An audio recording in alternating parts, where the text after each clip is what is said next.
Bom dia, igreja. Bem-vindo a mais um EBD. Para quem não conhece, eu sou o Rafael Xavier e eu vou estar falando aqui sobre demonstrando confiança genuína, que é o título do estudo que a gente vai ter hoje, tá? O estudo está baseado ali na segunda carta de Paulo para Timóteo. Ali a gente vai focar bastante, o texto base ali do 1 a 14, a gente vai focar bastante ali nos versículos 6 ao 9, tá? Antes de começar, eu vou orar, tá bom? Senhor, muito obrigado por mais esse dia, obrigado por podermos te cultuar, podermos te louvar, Senhor. Obrigado por podermos aprender um pouco mais da Tua Palavra também, Senhor, que nesse momento, Senhor, possa me usar, Senhor, e que de fato possa transmitir a Tua Palavra, a Tua verdade, e que todas as pessoas que vierem assistir isso, Senhor, possam entender um pouco mais da Tua vontade na vida dela, Senhor.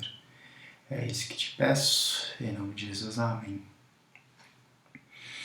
Bom, gente, como eu falei, a segunda carta de Paulo a Timóteo, aqui vale a pena dar um contexto geral, né, do que está acontecendo aqui. Então a gente está falando aqui na segunda carta, que é ali depois da quarta viagem missionária de Paulo. Paulo já tinha sido preso uma vez e ele está sendo preso pela segunda vez. Aqui é durante o império ali de Nero, né? Então a gente está ali, Roma tem todo o império, né? Ali os judeus estão subjugados a Roma e ali estamos ali no império de Nero, ali mais ou menos 66 depois de Cristo.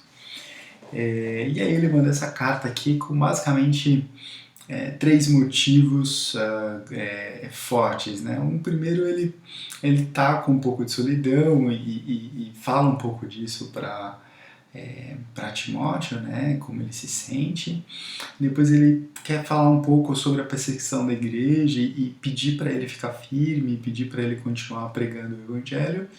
E também quer passar ali algumas mensagens para a igreja de Éfeso, que é ali onde Timóteo ajudou bastante, né? onde Timóteo está naquele momento. Então, a ideia por trás aqui é um pouco isso, só para vocês terem noção. E a primeira parte é a parte onde ele vai falar um pouco da solidão e vai falar um pouco diretamente com Timóteo, falar um pouco do que ele lembra de Timóteo, do que ele gosta em Timóteo e é um pouco da confiança que Timóteo traz para ele, né? Que é o assunto que a gente está vendo. Então, pegando aqui, eu falei 6, mas é o 5, né? Lendo aqui 2 Timóteo, capítulo 1, a partir do versículo 5, né, até o 9, na NVI está assim, né? Recordo-me da sua fé não fingida, que sua fé sincera, né? Outros textos trazem sua fé sincera, que primeiro habitou em sua avó Lóide e em sua mãe Eunice. Estou convencido de que também habita em você.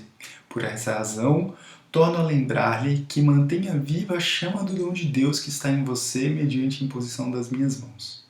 Pois Deus não nos deu espírito de covardia, mas de poder, de amor e de equilíbrio. Portanto, não se envergonhe de testemunhar do Senhor, nem de mim, que sou prisioneiro dele, mas suporte comigo os sofrimentos pelo Evangelho segundo o poder de Deus, que nos salvou e nos chamou com uma santa vocação, não em virtude das suas obras, mas por causa da sua própria determinação e graça. Essa graça nos foi dada em Cristo Jesus desde os tempos eternos.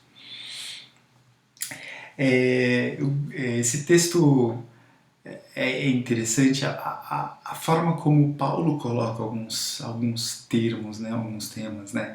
Ele começa ali, a partir do trecho que a gente leu, começa falando que ele se recorda da fé sincera de Timóteo. E eu fico pensando quantas pessoas de fato falam isso pra gente no dia a dia, né? Quantas pessoas olham pra gente e falam, olha, eu vejo essa qualidade em você, né? Mesmo que não seja fé, como em Timóteo, mas a gente tem uma necessidade, né? Acho que muita gente tem baixa autoconfiança, né?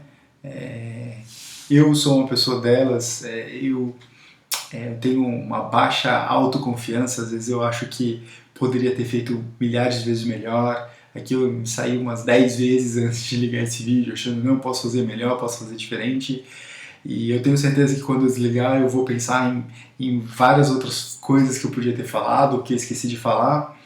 E a gente fica se perguntando se a gente fez o melhor, se a gente não fez. E quando a gente tem uma pessoa ali do nosso lado falando, olha, de fato você fez algo bom, você fez algo que fez diferença, é muito bom ouvir isso, é muito bom a gente saber que a gente faz a diferença, é muito bom saber que a gente pode fazer a diferença, né, se a gente ainda não faz.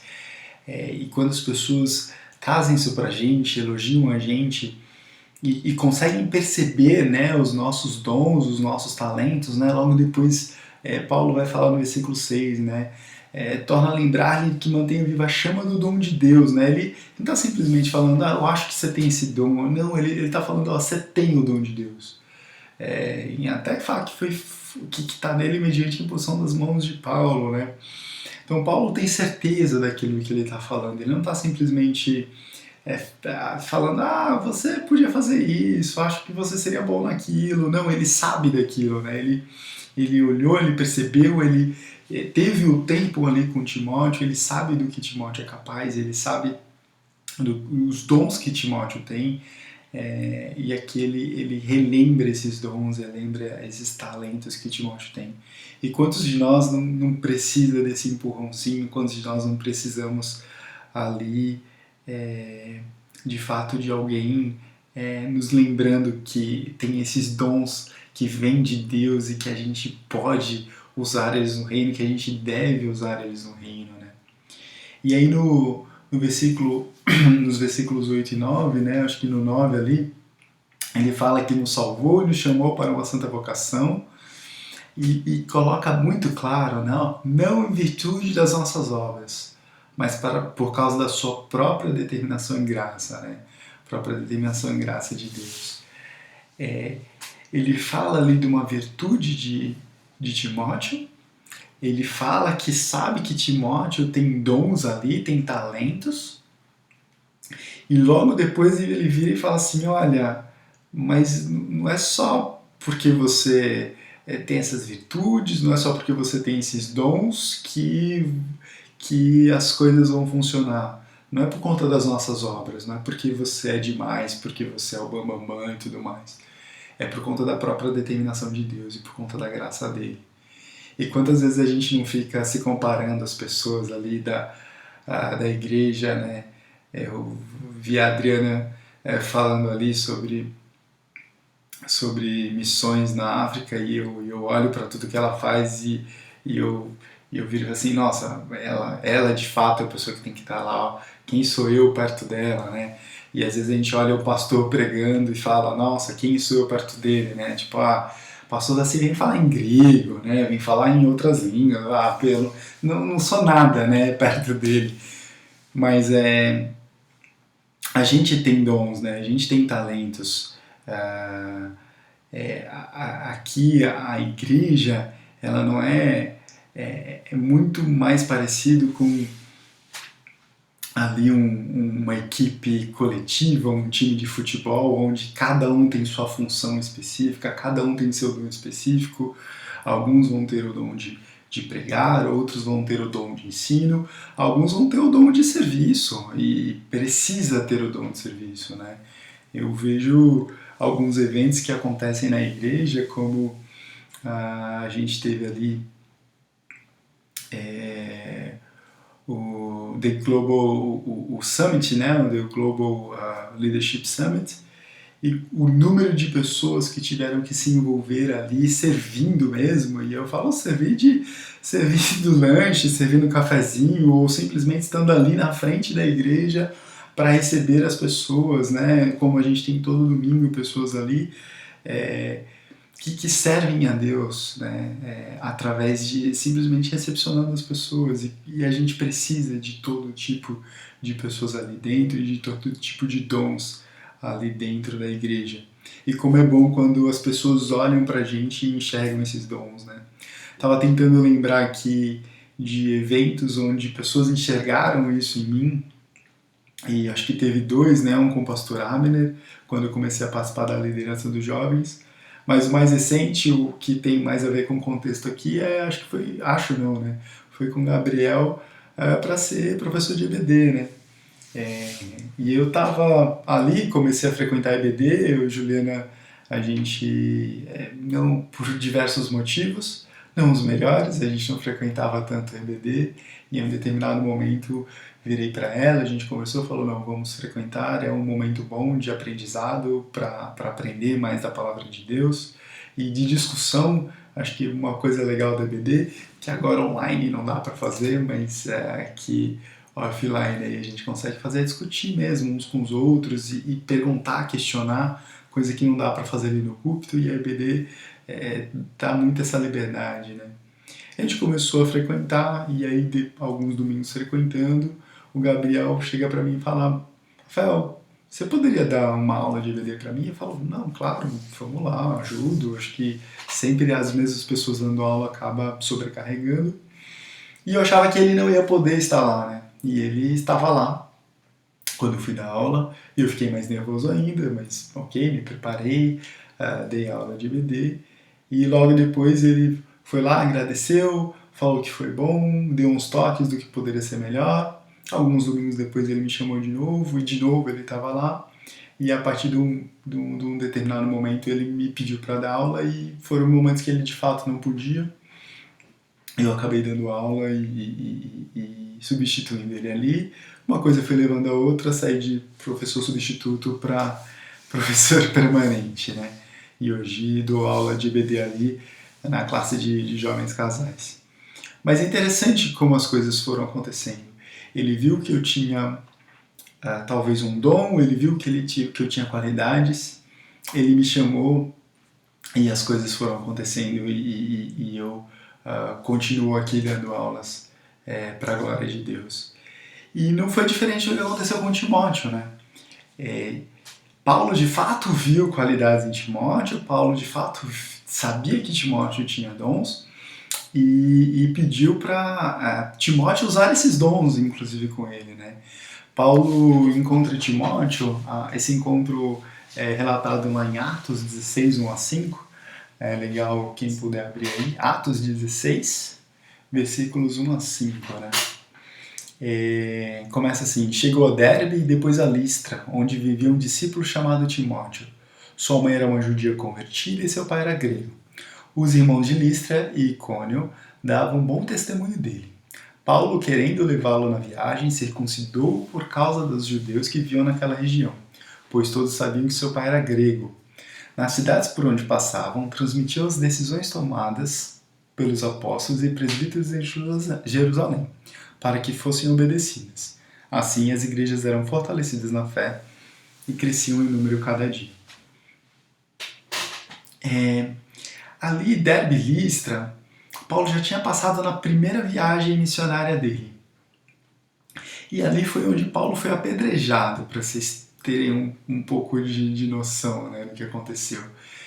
Nessa viagem que ele está indo para Listra de novo, ele encontra esse jovem chamado Timóteo, que provavelmente soube do apedrejamento de Paulo ali, e que mesmo assim seguia Cristo, e os irmãos de Listra e Icônio davam um bom testemunho dele. Eu falei muito da parte ali de Paulo observando e Paulo falando, né, ali das qualidades de Timóteo, e é muito bom a gente observar as qualidades, principalmente os líderes, né, ali da igreja observarem as qualidades na gente. Mas para eles observarem essas qualidades, a gente precisa estar lá, né? Se eu não estivesse frequentando as aulas de EBD, obviamente que o Gabriel nunca me chamaria para dar aulas de EBD. Assim como se Timóteo não estivesse em contato, não estivesse em comunhão ali com os irmãos de Listra e Icônio, eles não dariam bom testemunho de Timóteo para Paulo, e provavelmente Paulo não iria chamar Timóteo para as viagens missionárias. Então, assim como existe a responsabilidade da liderança, a responsabilidade das pessoas da igreja de estarem olhando para os talentos das outras, e como é bom e importante a gente estar ressaltando, estar elogiando, estar mostrando os talentos e onde as pessoas podem usar, as pessoas também, nós também, temos que estar juntos da igreja, temos que participar, temos que ser ativos e não só entrar ali no domingo, ouvir o culto e sair assim que acabar o culto e acreditar que de fato já estamos contribuindo para o corpo de Cristo ali, né? A gente precisa fazer mais, a gente precisa aparecer mais, a gente precisa se envolver mais, a gente precisa ter mais comunhão ali com as pessoas. E assim como aconteceu comigo, aconteceu com Timóteo também, o que é interessante, né? Quando ali em Atos 16 é quando Paulo leva, né? E se você vai olhar várias cartas, né, escritas, Paulo escreve como ele e Timóteo, né? Então, 2 Coríntios, Filipenses, Colossenses, Tessalonicenses, Filemão, todas ali, os primeiros versículos, Paulo sempre fala quem ele é, e sempre fala ali que Timóteo está com ele, que eles estão escrevendo essas cartas. Então você vê que Timóteo de fato se envolveu, né? Paulo se refere a Timóteo como o filho na fé, o que é super interessante. Mas Paulo não só fica com Timóteo debaixo das asas dele, mas ele deixa Timóteo voar também, né? Então, em Atos 19, 22, Paulo envia a Macedônia, né? Lendo aqui, Atos 19, 22. Então enviou a Macedônia 2 de seus auxiliares, Timóteo e Erasto, e permaneceu mais um pouco na província da Ásia. Né? Então ele precisava permanecer um pouco mais ali na Ásia e acaba enviando Timóteo e Erasto. Então não só Paulo viu ali, através do testemunho dos irmãos, viu as qualidades de Timóteo, como trouxe Timóteo para si, provavelmente ali fez todo um preparo de Timóteo. Em um determinado momento ele pediu para Timóteo seguir em frente e Timóteo a ser ali o missionário nessas outras áreas. E é muito importante a gente ter isto na igreja. Grande chamado é ir de fazer discípulos, né? E aqui a gente precisa fazer cada vez mais isso. E a gente precisa tanto do ponto de vista dos líderes da igreja, que eu não estou falando líderes dos pastores, tá? Estou falando líderes das pessoas que estão trabalhando na igreja, que de fato conseguem olhar ali para os irmãos e ver que eles podem atender em algum aspecto, como o Gabriel fez comigo e como vários de vocês fazem ali no dia a dia com outras pessoas, tanto do ponto de vista dos líderes quanto do ponto de vista dos demais, dos congregados, dos membros, que de fato têm que estar mais prontos, mais preparados e que têm que estar mais em comunhão com o corpo para que de fato possam cada vez mais trabalhar no Evangelho, trabalhar ali na disseminação do Evangelho e que essa junção ali possa de fato gerar cada vez mais discípulos, cada vez mais discipuladores e que o Evangelho possa ser alcançado e que o Evangelho possa alcançar muito mais pessoas, gente. Essa minha oração aí. E que Deus possa nos abençoar e nos ajudar nesse desafio que temos pela frente. É isso, gente. Bom dia, bom domingo.